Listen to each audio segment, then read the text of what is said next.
Hello, my name is Mei-Ann Chen. I'm privileged to share my story as the music director of the Memphis Symphony Orchestra.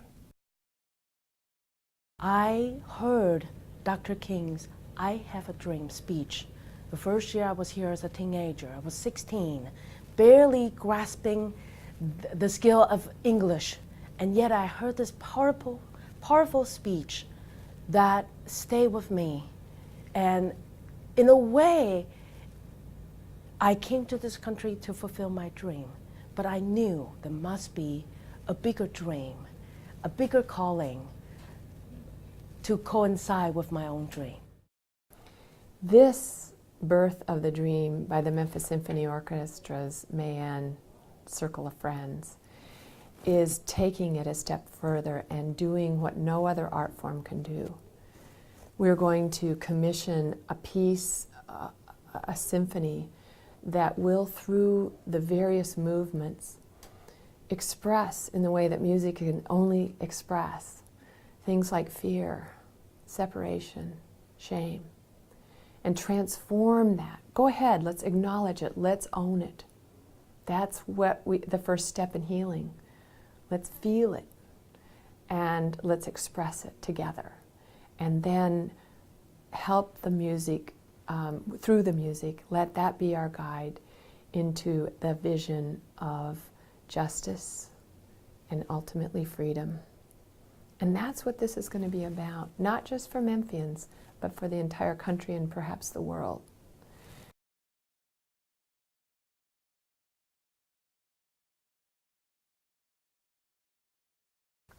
The night that, the evening that Dr. King was assassinated, I was in the grocery store, and my family was out in the car, and I went just to pick up a few little items, and I heard a lady start screaming in the store, saying that they've killed Dr. King, and so everybody was wondering what she was saying, and so we said, "What did you say?" I said, "They killed Dr. King, they killed Dr. King."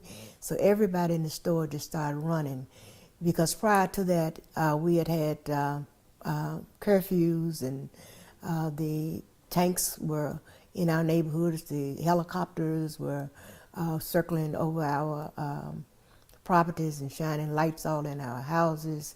And so naturally we wanted to get home, and we wanted to find out if this was true. And so I rushed out of the store and we went home, and on our way home, the glass breakage had started down Macklemore, and the sirens were going everywhere, and it was a very frightful night, but it was also one of anger and frustration. So those were our mixed feelings on that particular night. I started my interest in what Martin Luther King represented back when I was right out of college. I came back from college and went to my church where Reverend Jim Lawson was the pastor. And if anyone knows him, you knew that everything that we were about was about equality and improving the life of African Americans and whites in this community. It was at that time that I had an experience. I was invited to do something with, at that time, Maxine Smith, who was the executive director for the NAACP. And she invited me to go to a church in Memphis with her and her husband and to worship. And I shared that with Jim Lawson, and he said, "Of course you go."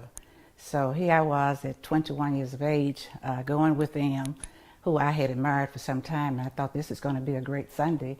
But we got to the church, and the church would not let us in. And they actually put people in front of the doors to keep us from actually going in. That experience registered with me significantly. I was getting on a plane in Hong Kong and saw the newspaper that was announcing that Dr. King had been killed in Memphis. My sister was a student at Rhodes College at that time, which was Southwestern, and I panicked because I read about the tanks in the streets and martial law, and I was unable to contact anybody at that time.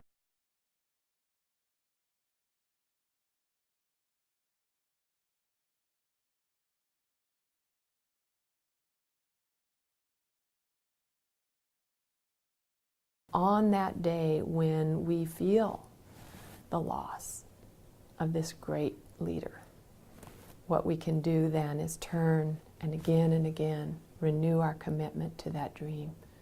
My dream for Memphis is that we will all individually recognize that I am not above and I am not beneath, but I meet you as my fellow human being. We're bound by loss, that's part of life, and that loss creates a humility and a compassion that allows us to move forward together. And that what happens to you happens to me. And I'm not satisfied if you have not enough food or if you have discrimination, that you do not have opportunity that I'm given by birth. So I'm looking forward to participating in any way I can in this creation, this birth of a new vision for Memphis, Tennessee. What I hope for this symphony project, driven by an Asian female conductor in a city of racial polarization, my hope is that we can give rise to something new. Music, by definition, has harmony, has rhythm, has affirmation of life, and it's nonviolent. Birth, however, is a painful and difficult process, and within the body could be seen as violent, though it gives rise to beauty. And that's how I see this all these women coming together to give rise to a kind of beauty that will give birth to a different view of Memphis and a different view for the world to have of how we can live in a world together in harmony. If we think of the symphony as the child that we're birthing, then this could be the child that could be judged by the content of its character. And I hope that character is something the world will want to hear and will want to reveal. If we could find a way so that the community can see itself and all the positive things about the community, then we can move forward and do better things for the city.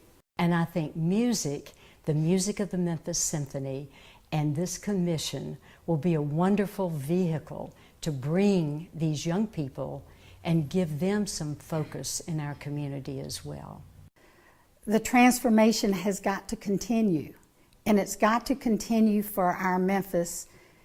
It's got to be a constant reminder that we need to still be on the case, that we haven't finished the job yet.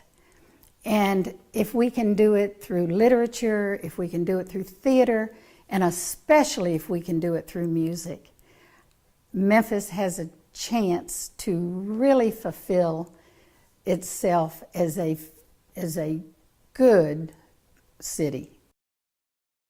The Dream Project has the potential for changing so many lives, and it also has a great opportunity to help us connect one to the other and actually start this healing process.